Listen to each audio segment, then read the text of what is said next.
Launch us today. You launch us. Hi guys, it's Jay Marca. What's up, everybody? Hey guys, we're super excited today. We actually have Bryan Kranh, who is kind of, if you look at his handle right there, he is a very renowned writer, also a fitness coach, and of course a meathead. Check that out. Show.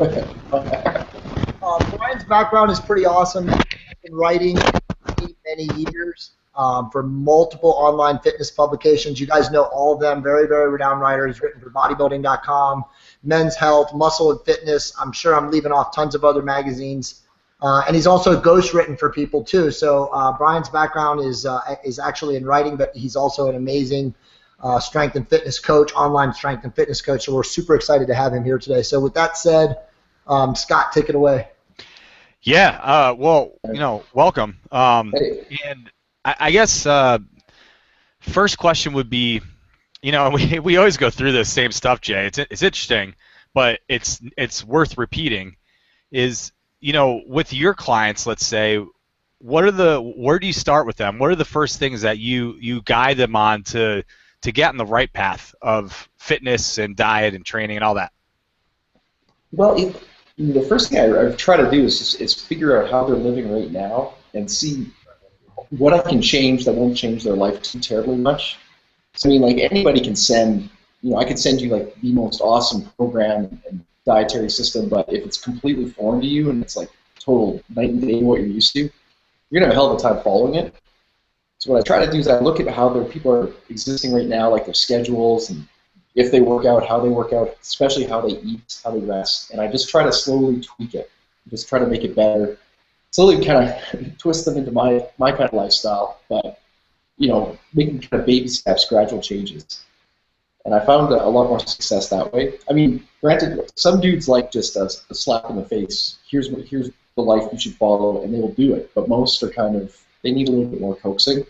So that's kind of what I do, is I try to work with people as opposed to barking at them. Yeah. So Jay mentioned you've been writing for a long time. What are some of the things that you've really dived deep on and focused in on? Well, especially like when I was doing I used to work for a big magazine, and I have to rewrite a lot of stuff and just kind of keep it fresh and keep it, snappy when you read it.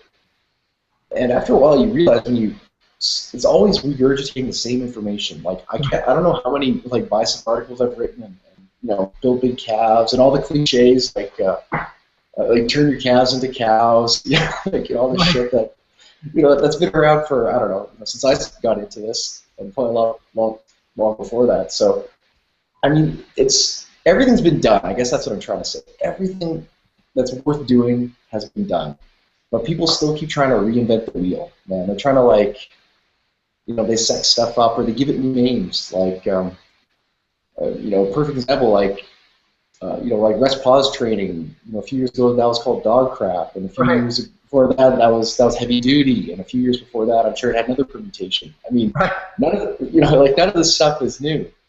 I mean, if you ever come across something that's completely cutting edge and new, it probably doesn't work. It's probably bullshit. Right. Good point. Yep. Yeah. So just for the viewers that are watching, throughout the hangout in the upper right corner, there's a little application Q&A. Click on that. Ask a question. We will get it answered for you. Okay. So talk to me about the basics then. Like what are the things, I mean, there's so much.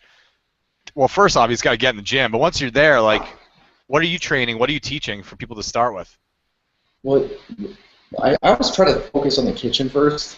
I mean, like, training, I can work on that. We can make them feel successful with that. And training is relatively basic. I mean, there's the basic movements that work for pretty much everyone, provided they have the mobility and the ability to do them. But like with the diet, the first thing I really try to do, especially with guys, is make sure they're getting enough protein. Like, nobody is eating enough, and unless they know exactly how much they're eating, like if I ask them how many grams of protein you eat in a day, and they say I don't know, right away I know it's not enough. Like, I just know. Like, I don't have to go through the exercise of calculating. Guy, how many grams of protein are you eating per day right now? Oh, the spot's good. no idea, dude. Exactly. It's not enough, man. Guy you need to talk to. His name's Bryan. That's right, man. I'm like the worst. I would be the You worst. gotta gross him too, dude. Whatever the rate is, he's getting paid too much down there now. I'm gonna jack it up. That's right, man. Just back to Bryan in a second. That's absolutely true. You know, the reality of all this, whether you're a great online coach or you're even a coach, you know, a fitness trainer in an LA Fitness or 24-hour fitness is, you know, you got to take control of people's diets. Yeah. And that's, you know, we were just on a radio show yesterday in San Diego, and no, we didn't talk to you and tell you guys we were coming down there, Scott. But you know, 80% of all fitness is what you put in your body. Okay, it's as Bryan was just saying, it's not just about training, right? I mean, at the end of the day, the exercises are the same. Yes, you need somebody that can show you how to execute them correctly, but if you really want to see results in your fitness life, it comes down to what you put in your mouth. Yes. Yeah. You know, absolutely. It's especially with fat loss. I mean, man, it's 80% of the game. Right. I mean, like, you know, certainly getting bigger, getting stronger. I mean, the training's got to be on point, but especially when getting leaner, and it just diet is such a huge part of the equation.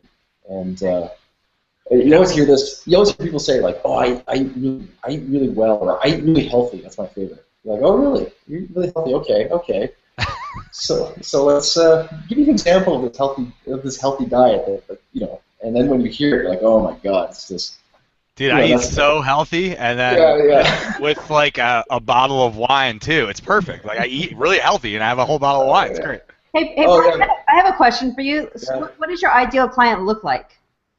Well, my ideal client, or like business-wise, or like personal kind of fantasy-wise.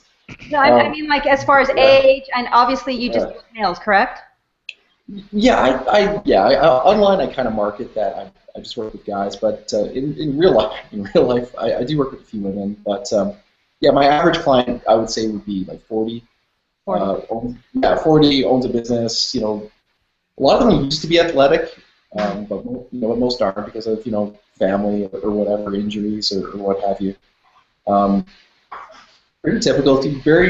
Guys typically have the same kind of issues. They're pretty. Guys are pretty simple, but you're just kind of getting them to buy in and making this easy for them to follow, and they can get results really, really fast. Mm-hmm. Do you feel, when I talk to strength people that are, in your line of work all the time, do you feel that it's easier to work with a woman? And I get this feedback. But do you feel like it's easier to work with a woman because women are better listeners and they're going to follow your instructions closer than it is with a guy? Oh, that's a great question. I think women are way easier to work with. Like, they follow directions. They typically train way better. There's no ego in their lifting. Where you run into trouble with women probably is in two areas. Is certainly the cravings. Sometimes, and then you get into this. They don't tell you what they're eating, especially at night. They're snacking, and you can tell that they're snacking because they're not getting the results, but they won't tell you that because they feel guilty. So you have to kind of play this kind of Jedi mind game with them. Are you saying they're not honest with you? Come on, women are always authentic and honest, dude. No, always. Well, certainly. So that brings up a good point then. So we could spend the whole show on this, and I just want to let you get your insights and thoughts on it. But so how much of this is really a psychological component, right? So you brought up a great point that women will lax. They follow instructions. They're great listeners, but they will emotionally or psychologically snack or do whatever, and it's not in the plan, obviously, and then they don't want to tell you about it. So how much of body fat loss, weight loss, staying on point is psychological more than the other things? Oh man, well, of course, there is as you're certainly well aware, there are certainly physiological things that makes it really tough for them to lose fat if you don't know what's going on. Right. If they got PCOS or something, then it's can make it a lot more challenging.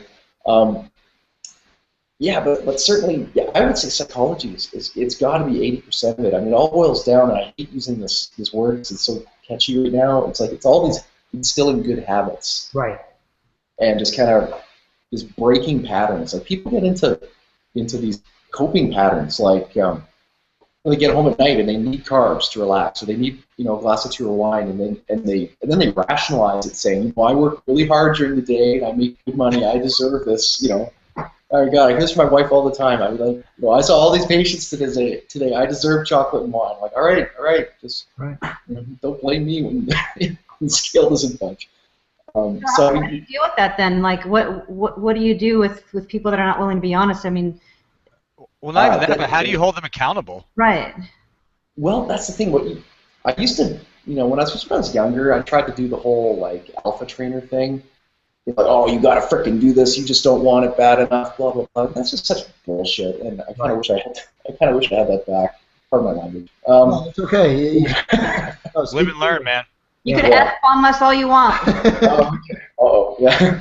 But I think that you almost have to negotiate with people and just show them, like, if they absolutely got to, have wine and chocolate at night while they're watching the news to de-stress, you just build it into the diet somewhere else. I mean, you got to, just maybe you low carb them for the balance of the day, or or you find ways, or if they're weekend bingers, you just set their calories up quite a bit lower, during the week. You just, That's right. I'll be like so good all week, and I'll be like, I could drink like 50 beers in the weekend and just crush. Yeah, exactly. Accountability where if they're not meeting their goals, they got to pay you an extra $100 the next session or something like that. Yeah, I think it's got to be 1,000. Something.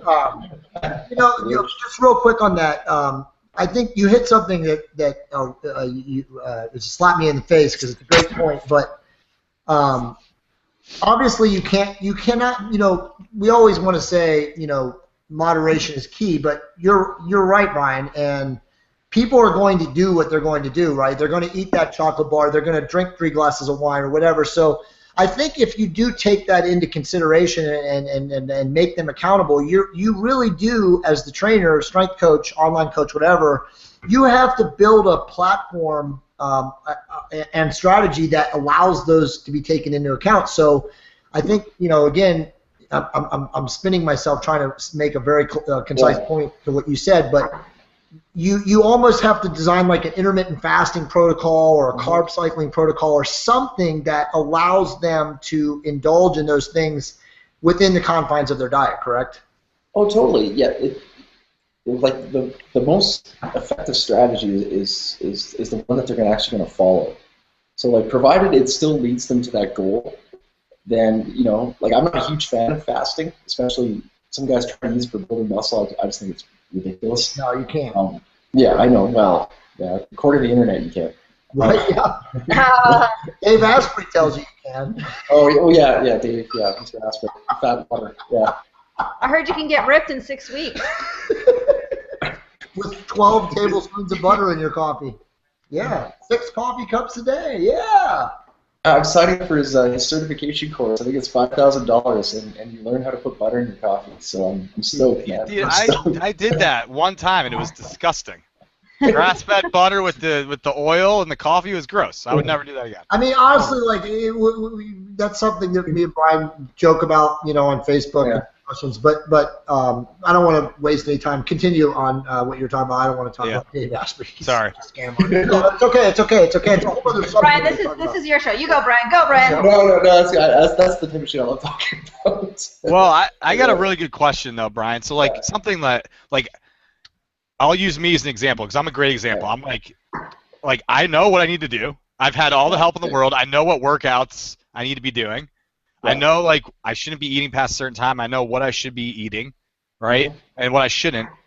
But I just don't do it because I don't really want to. So I guess I'm comfortable with how I look, but I know I can lose 30 pounds and look fucking sexy, and that'd be awesome. But it's why don't I do that? Why don't I put health above the satisfaction of having some glasses of wine and maybe eating an English muffin with my egg in the morning or whatever. Why don't I make that change? Why isn't that important? How do you get in someone's head to make that shift?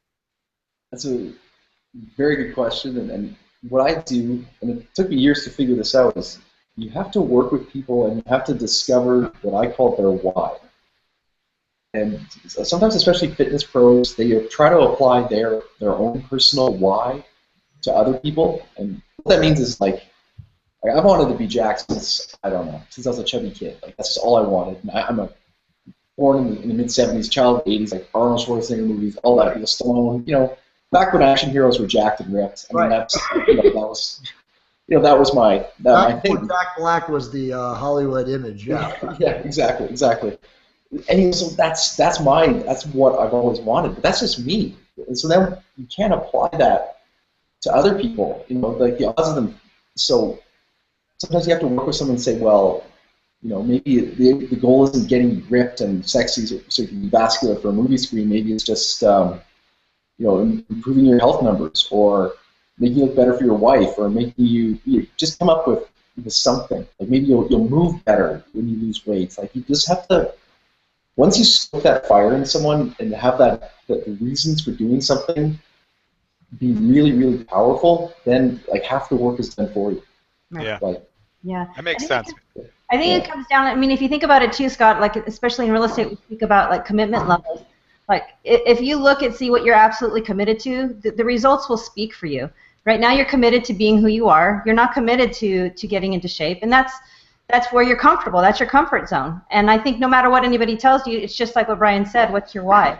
And if your why is not strong enough, you won't make the necessary changes because to you, having a glass of wine is more important than not having a glass of wine. Right. And it doesn't. I don't think to echo what Monica just said, and Bryan made an awesome point. The reality is there's no right or wrong. It's just what you want. Right.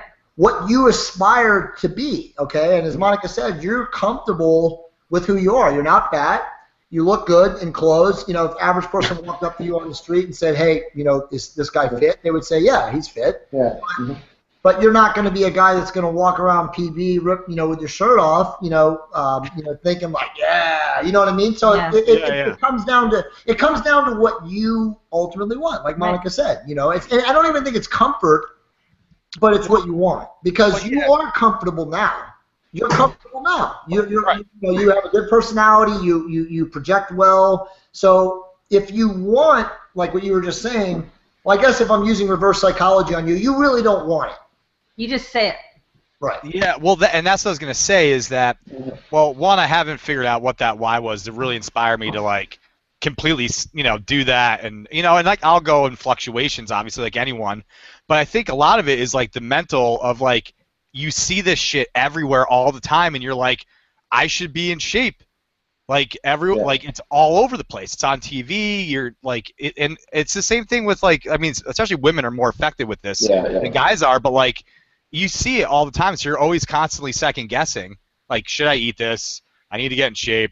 I need to be in better shape. Especially if you like grew up healthy and like were fit when you were younger.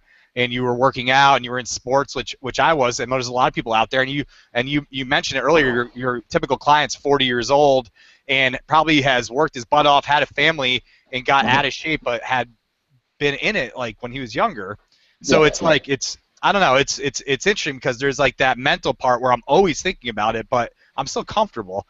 And you made a good point though with the whole trying to figure out the why. I think if you can help someone figure that out, that's the key, right? Yeah, and the other thing too is, and this is a little more of a kind of a softer angle, is you have to kind of get them really into the process versus the outcome. Right. Like if every time you eat something you're thinking this one in 18 weeks I will have abs if I eat like this. Like after a while it's just like fuck. Like it's just not gonna. Well, if you're a true robot, you have not much going on in your life, you can handle it, but. Most people they'll just tap out, but you get them, like you get people kind of really into the process, like not so much going to the gym to look a certain way or hit a certain PR or whatever, just really into I did this. This was something I invested in myself. I went to the gym today and I love if you get them into just appreciating it for that, then often the result will come just down the road, just with time. Yeah, I mean, that's a great point, Bryan. Let me so real quick, Brett just texted me. He's in the hospital. He's got a horrible spine fracture. He is definitely not going to make it. So this is going to be more of Bryan's show, but let me just pick up on that because he just made an awesome point. And my seed would be to say, not only do you have to involve them in the process, but they have to understand what the process really is, right? Because, like, for example, when you go to the gym and you give this person a great workout, you have an awesome progressive overload protocol, whatever, and then you watch them, they're focused, they're goal-driven, but they're counting their reps and doing their sets, but they're not contracting muscle fibers, right? They're not actually doing what they really need to do.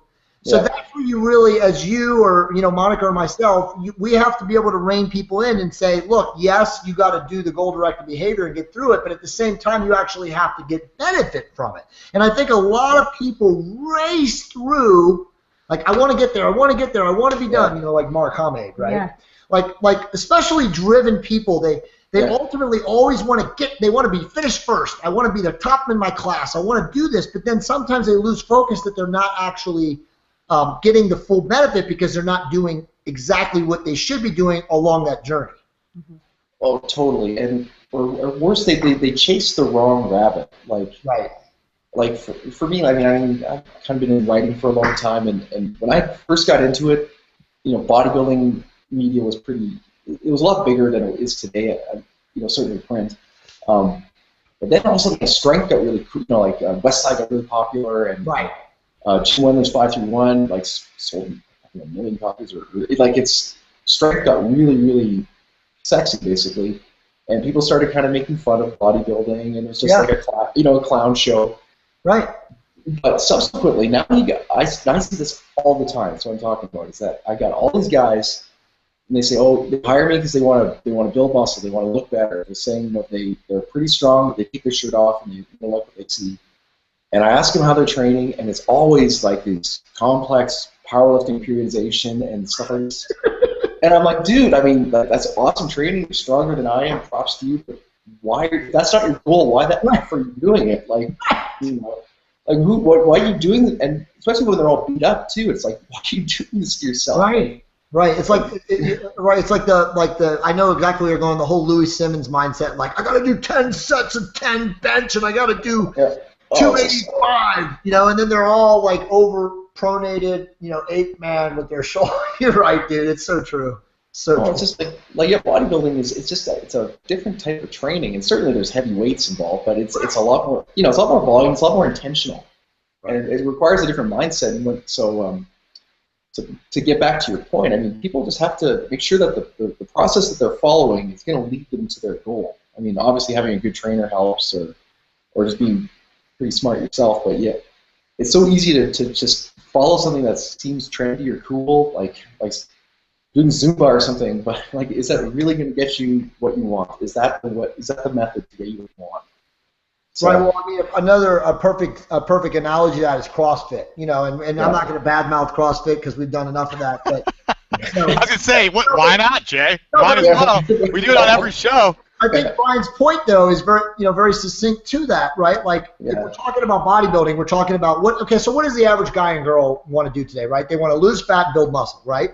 Well, how is CrossFit going to do that, right? Like, their mindset is like, if I just go because I have 10 of my friends going, or 5 of my friends going, or my girlfriends, or whatever, and I show up 2 or 3 times a week, well, how is that going to actually lead you to drop body fat and get you more muscular? You're just like playing a game, ring around the rosy 3 times a week by going through the CrossFit drills. Is that really is your grand plan really designed to get you where you need to be? And I would argue that it's not.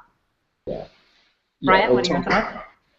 Yeah, well, I've mixed feelings on CrossFit. Like, I know some legitimately awesome CrossFit coaches, and the guys are phenomenal athletes and strong and really smart and understand all types of weight training, periodization, whether it's building muscle, yada yada. But I also know guys who basically just walk around with a whistle and yell, "Go, go, go!" While Joe Accountant, who has the mobility of the Tin Man, is trying to do this snatch over his head for 50 reps, and by rep 30, it's by rep 3, mind you, it was a disaster. Now he's by rep 3, right? Yeah, he's yeah, that's right, man. So I mean, I mean, granted, like those type of coaches, typically they don't last that long, but they mess up a lot of people. Yes, they do. They do. Like I lived for a while in a small town, and when the CrossFit gym showed up, a friend of mine, he's a chiropractor. He's like, man, it's like, this is just great because I've never been busier. He's like, I get new people coming in all the time. Orthopedics, that's what Brett always says. It's orthopedics wet dream is CrossFit. You know, you want to build your orthopedic studio right across the street from a giant CrossFit gym or a big WOD farm. Yeah, exactly. So real quick, and Scott, you can jump in on this. I'm thinking, you know, Bryan's perfect for this because, you know, we tried to go down this path with Charles, but we kind of ran out of time because we started talking about a lot of stuff. But let's just Scott, this will be perfect for you. Like, so you're gonna work with Bryan. So Bryan, Scott, you're 32 or 33, I forget. Did we lose Scott? Did he fall off? Did he fall off? He might fall off. I got a blank screen. So anyway, so let's pretend Scott's with us. Let's pretend that Scott doesn't have shitty Bluetooth software or a headset or something. And so Scott's 30. I think Scott's 33. So Scott's 33 and he's got, you know, 15 to 20% body fat, and he wants to build muscle and he wants to lose body fat. Like, he comes to you. What do you? And he wants more energy. Yeah, and he wants more energy. What are you having him doing? There he is. Well, there he is. Well, the first thing I'd have to do. I'm sending an email to Frank. Did you hear what I said, by the way? What? No, We're using you as a case study. We're using you as a case study. So this is perfect. So Scott, you're 33. You got 15 to 20. I'm just estimating. You're 15 to 20% body fat. You need more energy, and you want a new diet or you want a new way of life. And you're gonna work. You're working with Bryan. Bryan, what do you do? Start your step one with Scott. What do you do? Well, the first thing I would do is I would definitely get him talking, get him in a conversation, so I kind of figure out the type of dude he is. I mean, because there's robots, and then there are people who kind of tend to try to fight you every step of the way. So you have to. That's the first thing I try to do is figure out who I'm dealing with, and then after that we go to that why question, and just like why do you want to be, why do you want to be ripped? You know how hard it is to be like legitimately ripped, and most dudes are. I can tell you. I'll tell you what my why is, but it's inappropriate for the show. Oh shit! That's you know nothing is inappropriate for our show. Come on, dude. This is Jay and Monica. What are you talking about, dude? No. I always love it. I love when dudes say, "Oh, I want to get super ripped so I can get a lot more sex," and in my head I'm thinking. I'm like, dude, when you get to that level, you actually get. You're not gonna get sex. So it's the last thing you love. Like, you're gonna want a sandwich and go to bed. Like, so. You literally need a bottle of Cialis just to eat. Think about it. Yeah. No. Cialis doesn't work. You need Viagra. Shit'll give you a heart attack. Okay, so Scott, I hope you're taking notes. Okay, so that's step one and step. All right. So then I would do is I would do the really easy stuff. I'd get him to keep a food log for at least 3 days, preferably longer. And if it was too perfect looking, like if I saw like nicely balanced meals, I knew he was bullshitting me, so then I'd be really mad. So I knew then I really know what kind of guy I'm dealing with. But if I saw like a typical guy's eating, I would look for the patterns, and I would just probably, depending on how proactive he is, every week I would give him something new to do with his diet. Like I just set him up like kind of on basic macros at first with the foods he likes to eat. If he's trying to lose fat, looking at Scott, probably keep his carbs in the lower end, his fat's a little bit higher. And I tend to set calories a little bit lower than what you read on the internet. I find dudes are eating way too many calories and they're wondering why they just can't get abs. Right. And basically, really try to get them almost like a sense of tunnel vision, because I find a lot of people now, there's so much in the media, they get bombarded with shit and with ads and with, oh, you should eat high carbs, and then you click on something else in your browser and it's like, oh, you should eat 0 carbs, and then you can change your diet every day for a year, it seems, and never do the same thing twice. There's so many different things to follow. So what I would try to do is just work with him to put his head down and focus on what we're doing, and just trust in the process. If he has any questions, he could email me, text me. I wouldn't want him going on Wikipedia or going on any website. I'd be his source for info, and just kind of keep his nose into it like that. So what would you start? What would you from like a caloric deficit standpoint from his maintenance? Or what would your deficit be starting him out? Would it be like 10%, 15%, 12%? Do you have a number that you start with? Well, like he's not that, he's not overweight. So like, when a dude is, when a dude's really heavy, I like to bounce fat off fast. And then the added bonus that they get results really quickly at first, and then kind of stokes their fire. But Sure. Good point. he's in pretty good shape. So I'd probably do something like I'd get a feel for what his lifestyle's like, and if he's like most dudes his age, I'd get his calories quite low during the week, and then on the weekends I'd give him some room to have a bit more fun. But I'd keep my and just basically, I don't like consistent calorie levels. I mean, they work certainly. They totally works. But I find with calorie balancing, it just tends to keep people a little bit more engaged. Right. And if you can give a guy a chance to have a big meal, I mean, it really helps with compliance, I find. So. Yeah. Part of the problem that I would see when I would try to go low calorie was by like day 5 or 6. I would just like be a monster and just I couldn't handle it anymore, Especially if I'm trying to work out, I'm burning out then too. Oh, totally. Oh, yeah, totally. Like, no, I start calories pretty conservative, like around times 12 or so. Right. But there's a lot of, and just see how things progress. Like if you put somebody at that calorie level and they just complain, they have no energy, they can't sleep, and they're hungry all the time, then okay, well, you started a little too low. But often, people need to go to like times 10. Right. It really depends. Right. So. And what Bryan means by that for Monica and Scott, in case they're not paying attention, is that he's taking times body weight. So I'm sorry. Yeah. Yeah, I'm paying attention. I just didn't know what he was talking about. No. Exactly. Yes, sorry. Yeah, sorry. Bryan, I have a quick question for you. Maybe this is more because I'm a woman and women are more emotional. Do you ever have them also log in when they're eating, perhaps where they are emotionally, so if they're maybe bored eating or are they happy eating? I mean, is that taken into consideration as well? Stress eating? Stress, yeah. I do that quite a bit. And in fact, and this is my kind of training applies, when I pick up on stuff, you can't read a lot from an email or a text, but you can read a little bit. And when I kind of sense some stress, I try to get them on the phone or on Skype, and then you can really hear what's really going on. The problem with women, that's not the problem. An issue I find with women, let's put it that way, is very impatient, and they want results really, really quick. And we should get everything down. Come on, dude. Yeah, so sometimes you have to talk them off the ledge, so to speak. And again, just get them in that process-driven process, not outcome, process, not outcome. But yeah, certainly, there's a lot more emotional eating, and if the trick is you build trust with people, and if they trust that you're not going to judge them or make fun of them when they admit to binging at night or whatever, then they can be honest with you, and then when you have that, then you can say, okay, well, let's work with that. If you absolutely got to eat a pint of ice cream before you go to bed. Well, how about let's just do, half a cup of ice cream, and we'll reduce your calories somewhere else in the day. Or one day a week we can have it. You kind of negotiate back and forth. So to your point then, which is great, do you think then to be a very successful, highly successful online coach, you almost have to have Skype sessions so that you can have that one-on-one intuitive feel that you wouldn't get necessarily from email or text? Yeah, that's a good question. Well, I'm not highly successful financially by any stretch compared to some other guys I know.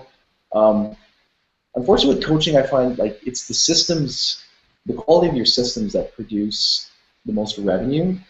My coaching system is really labor intensive on my end. I probably don't charge enough for the amount of time I put into it, because I do like to talk to people, Skype with them, get them on the phone, and there's only so many hours in the day. Right. But I get really good results that way. Mm-hmm. So, but I find if your focus is strictly on monetizing, you obviously you try to do as much as you can through templates and stuff like that. Right. But you just can't. That's just not, in my opinion, that's just not coaching. No, I agree with you. I talk to Alexander, from the Cognoscente all the time, and he writes for Elite and works for John Meadows, Mountain Dog, and he's awesome. I mean, he's only a 26-year-old kid, but he is brilliant. Yeah, totally. And that's what he tells me too. He's like, look, everybody should want to monetize or learn to monetize who's an online coach, but you can't get into this whole templatization and think that you're going to be successful, because then you're not, like you just said, you said it well, if you don't build a relationship, you're not going to keep them. Well, no, and just I've seen really horrible things, like, even like elite level like athletes getting the exact same diet as their colleague. You know what I mean? And just like right to the grain of rice, man. It's just like total cut and paste, and that's I mean, granted, like the average person, does he need something? Does he need rocket science? No, but there should be some customization there. There should be some personal interaction, I think.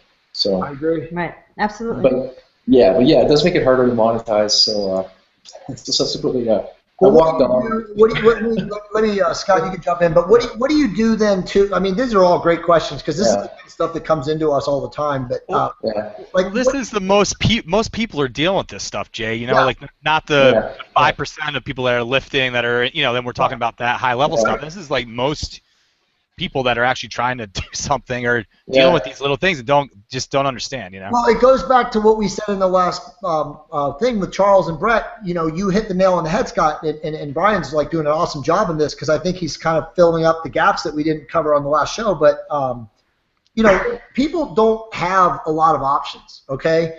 When they go to LA Fitness or 24-Hour Fitness or any of these other commercial gyms, Planet, or any of these things, I mean, let's face it, the average trainer in those places is legitimately beyond horrible, okay? Yeah. They're not a solution. So, guys like Bryan are really, when we go forward here in the next 5 to 10 years, this is really the face of healthcare, from a fitness standpoint, like working with somebody who knows what the hell they're doing and can build relationships like this through the screen, right? So real quick, Scott, before you jump in, so my next question, you probably already thinking the same thing.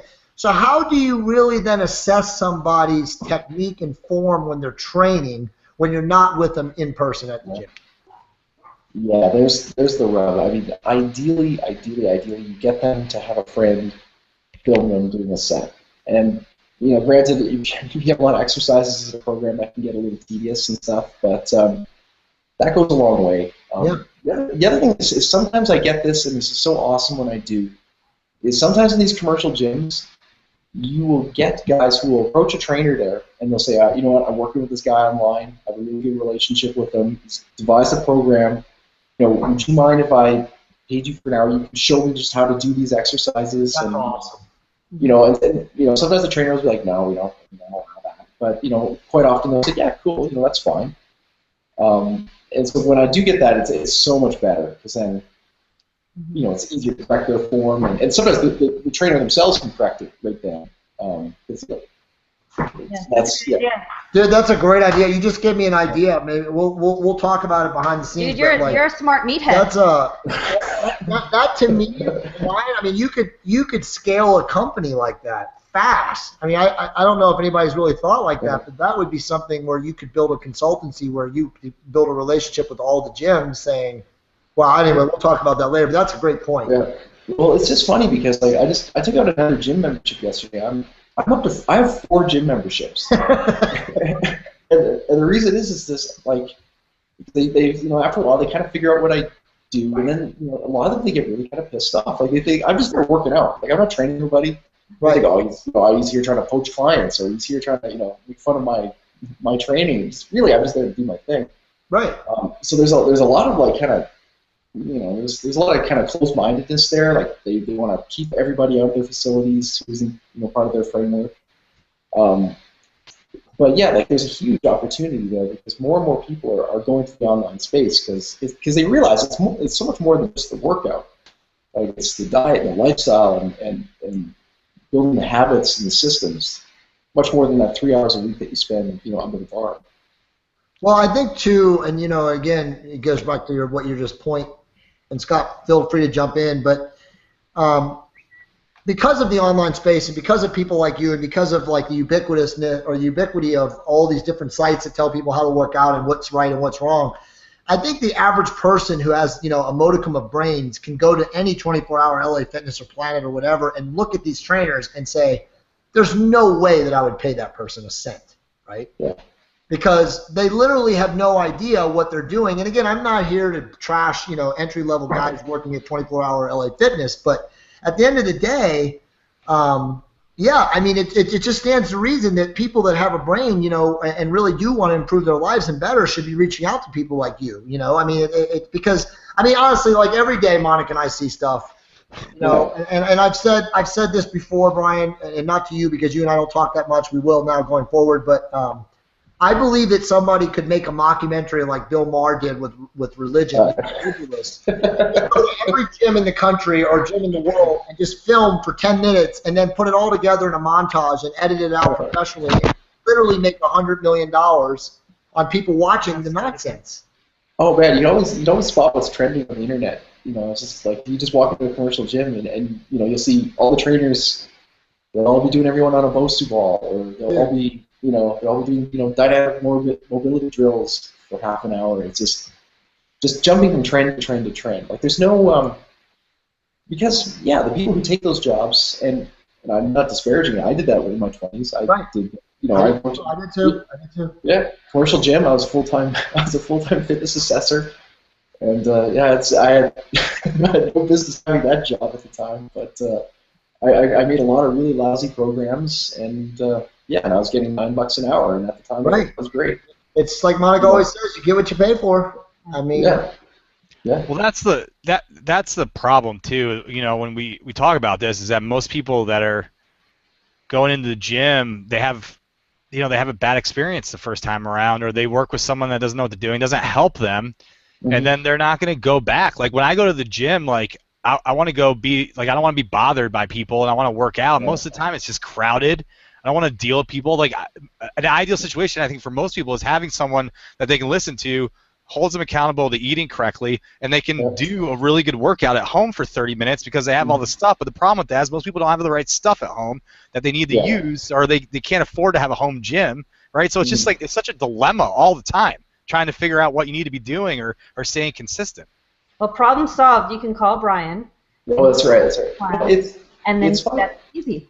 Yeah, that's right. It's funny sometimes when we all kind of second guess our jobs and say, oh, am I really making a difference? Am I really, am I really helping people? And when I kind of get in that funk, like what I do is I'll hire another dude that I know or to train me. I'll just say that a guy I trust who I think is really good. I'll be like, dude, make me a program. Put me through 10 sessions.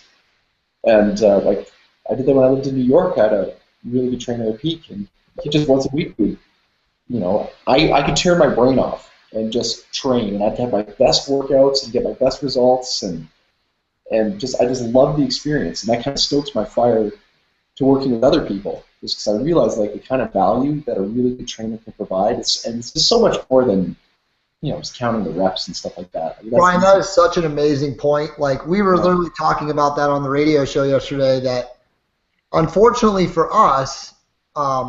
And I'm sure we could find somebody. My God, we live in the capital of fitness in the world. But where we live in West Covina, in like the bedroom community, we're like 16, 17 miles east of LA, downtown LA. It's hard to find somebody like you, or somebody who's like really awesome. I mean, like I could get Alexander to train me, but he lives too far away.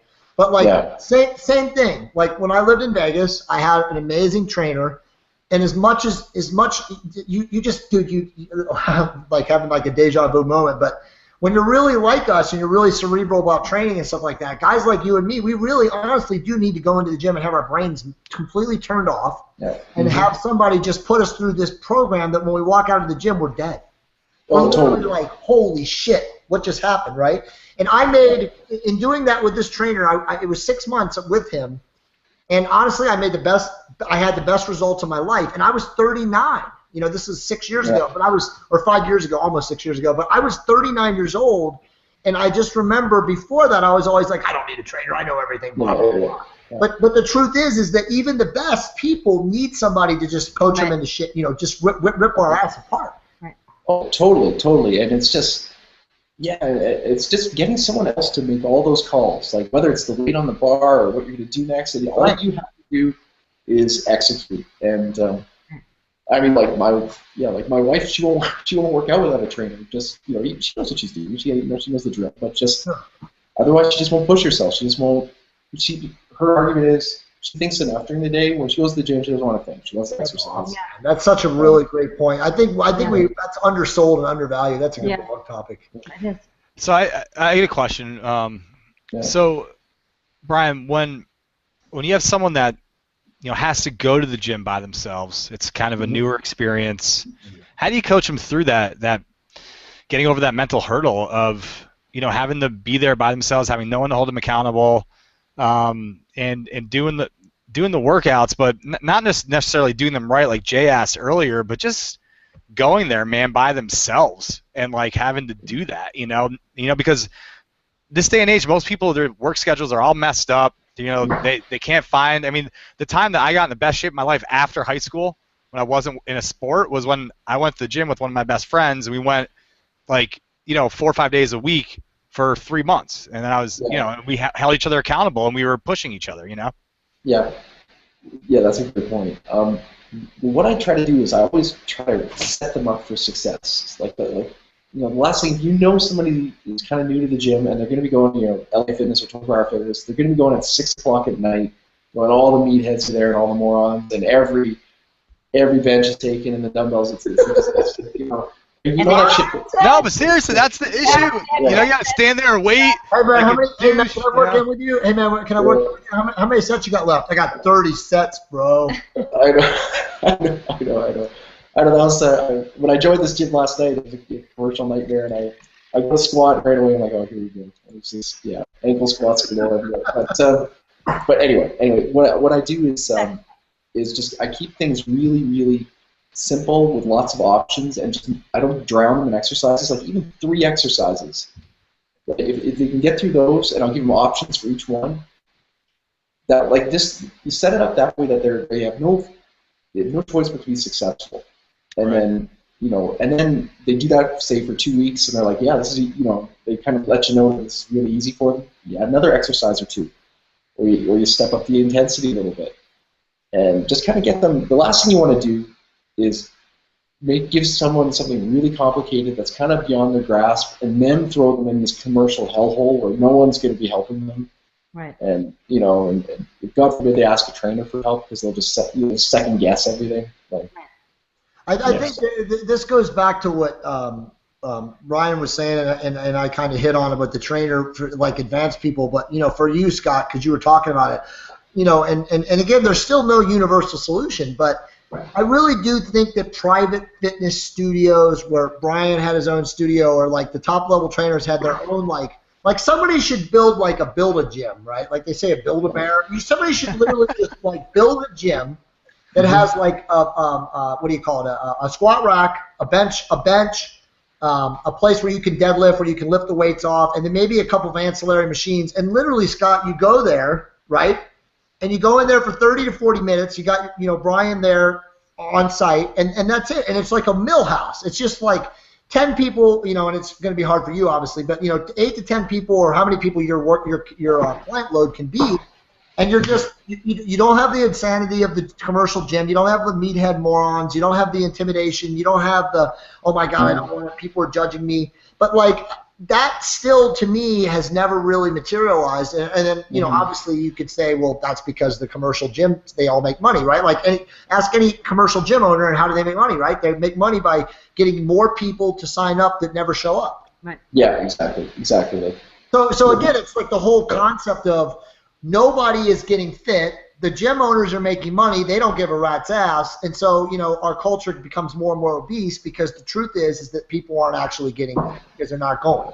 And there's no motivation for them to go, because they're intimidated because of the meathead hour and prime time and all the other nonsense. So it's still, there's a lot of room for improvement.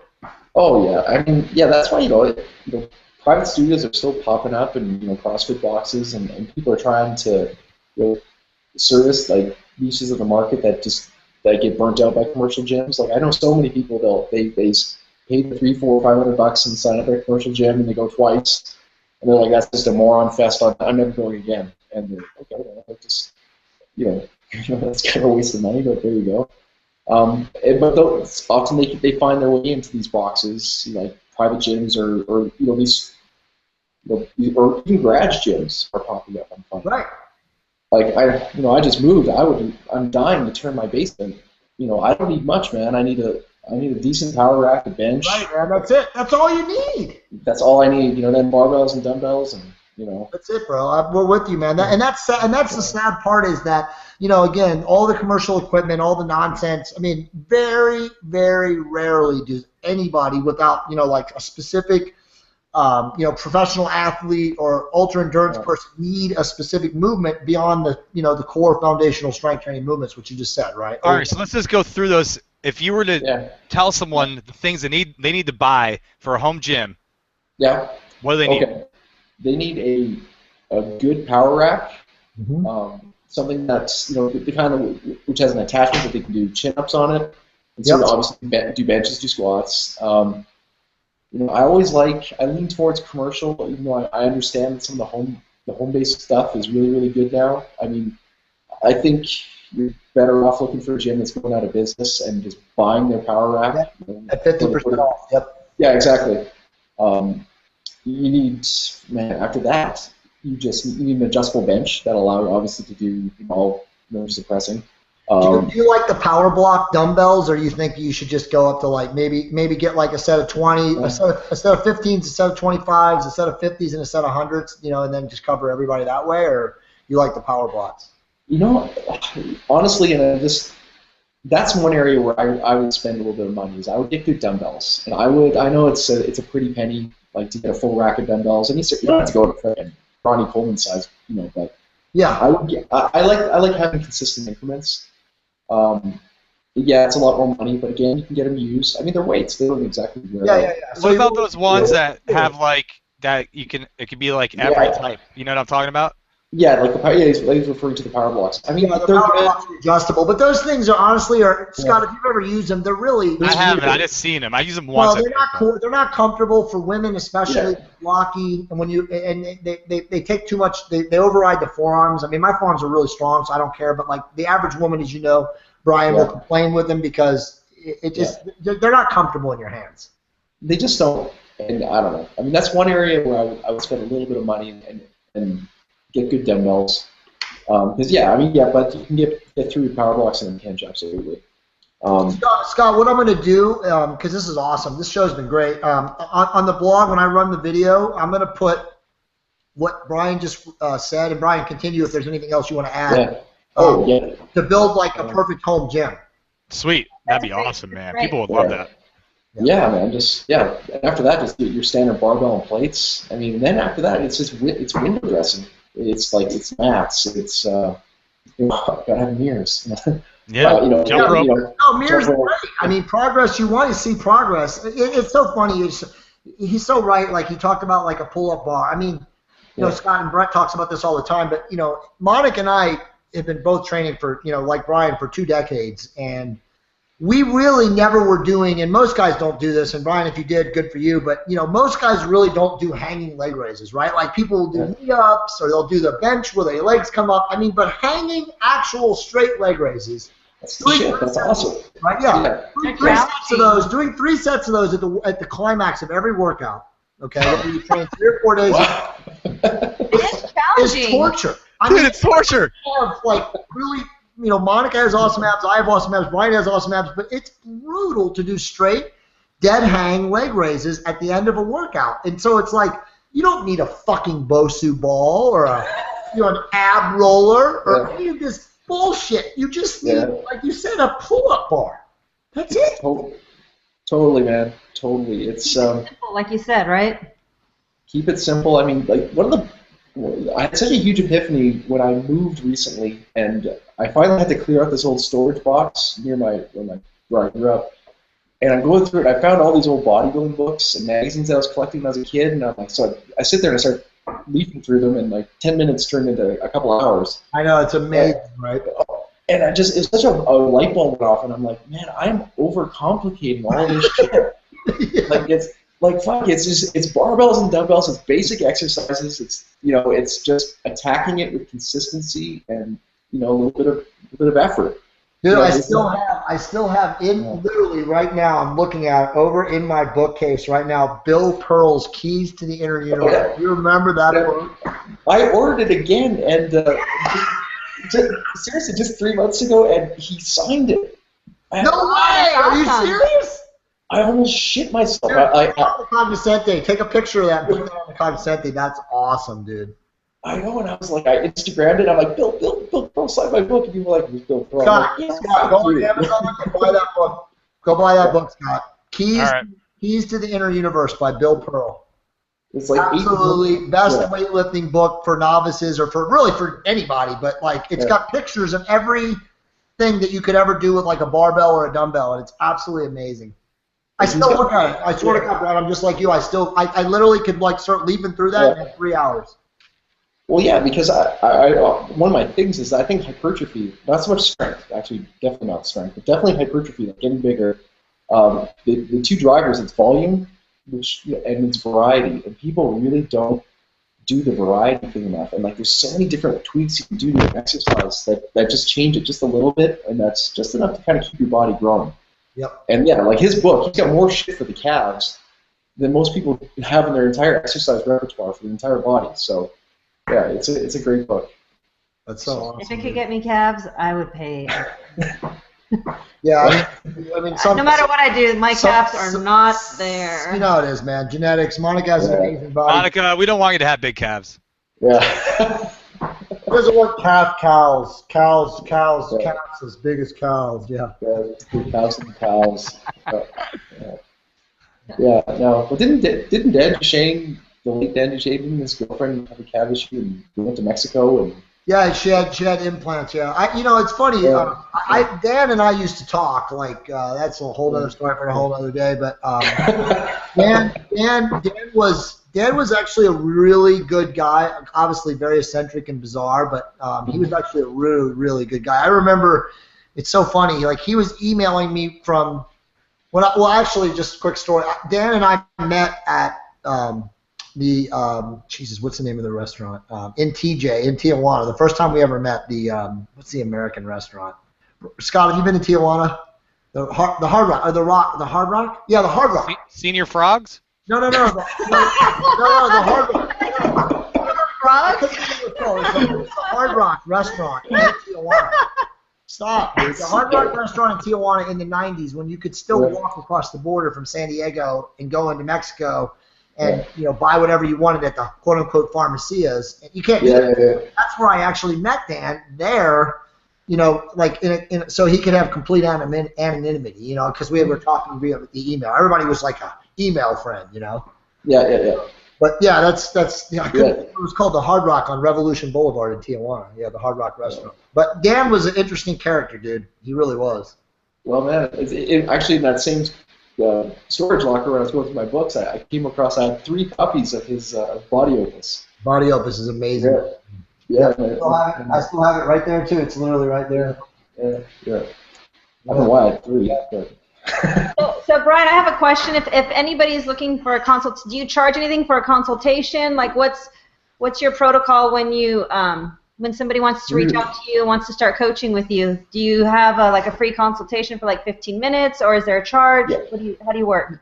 Yeah, I do that. I mean, I like to, I do offer a consult to everyone who's. Often I can kind of sort people's issues out, just like in a 10-minute phone call. They don't really need me. And certainly if they want, and I go over my training when I talk to them then as well. But yeah, I do a lot of, probably most of my day is spent doing, free consults like that. And then certainly if they want something more comprehensive, I do the online training, or I do actual 1-hour consult, like with the spreadsheets and stuff like that, and we actually design a program. Mm-hmm. But certainly they can get a hold of me through my blog, get on the phone with me, get on Skype, listen to your problems, see if I can help. Part-time therapist. Yeah. So for everybody watching today and watching, obviously a lot of people will watch the rewind. Bryan's website is bryancron.com. It's cracking the muscle code for men over 35. But just go around, surf around on his website, read his blog. He's got some awesome articles in there too. And then you, of course, can go on bodybuilding.com and just search his name, and there's tons of articles. I think I published or posted 3 of his, just 3 articles I pulled up from. Bodybuilding.com, but just search him online and you can find him. Definitely awesome guy to work with if you guys want to work with an amazing online coach who has been there and done that, you know, and has a lot of experience and stuff like that. And it's, obviously, if you've listened to the show or if you read the transcript, you know that he has a lot of experience working with a lot of different different peoples and stuff. Right. Yeah. Exactly. I've definitely been around, man. I'm looking. I can see myself on the screen here. I see all this gray hair. I'm like, yeah, I've been around. Yeah. Dude, I can't see mine, but believe me, my hair is drives me crazy. Scott, you got anything to add before we shut? No, this has been great. Thanks for all the insight, Bryan. It's awesome meeting you, man. And why don't you take us off, Jay? Cool. So guys, I'll publish the broadcast link immediately. If I can't get it tonight, I'll be on tomorrow, and then I'll get the transcript sent out. But I'm also gonna, Bryan brought up a great point, and Scott asked a great question about what's the quickest way to build the perfect home gym. So I'll have all that stuff, and I'll try to link to the different devices. Before we close out, Bryan, what would you think? Just ballpark estimated number. What do you think it would cost somebody to get all those things? Not counting the dumbbells, because I know the dumbbells would add probably $1,000 to it. But what do you think to get all that stuff in a basement? What do you think it would cost? Oh man, providing you don't have to do a bunch of rent out to your basement itself, like raise the ceiling or whatever. Yeah. Man, you could for the price of like a commercial grade treadmill, you can get a pretty nice setup. You could get $5,000. You could probably get a nice deal. Yeah, especially if you get stuff where they're blowing it out, because I mean, that's the thing. They're heavy, so people don't want to shift that shit. Like they want somebody just to take it off their hands and put it in the back of the truck and drive away. Right? Yes. Yeah, so if you can find a gym that's going out of business or a commercial gym that's like, that's upgrading their stuff, you can also sometimes get awesome deals. Like I know guys who got incredible home gyms just from, when a high school was upgrading. They gave away their old stuff for a song. So yeah, keep your eye on Craigslist, man. There's people selling stuff all the time that's in really good quality for cheap.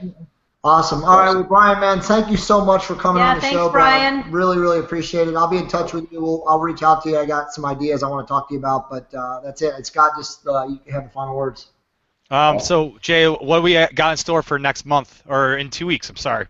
Yeah, so we're gonna have Ted Rice, which he runs the Good Life Man Project podcast in Miami and South Florida. He's a very, very, very renowned guy. I know Bryan knows Ted. Ted knows Bryan. Yeah, he's a good guy. Yeah. He's an awesome guy. We're gonna have him on September 16th, so 2 weeks from today, and got a lot of other stuff working for October. I'll save it for then, but hopefully we'll have a full announcement on SOAR by then too. Yes, absolutely.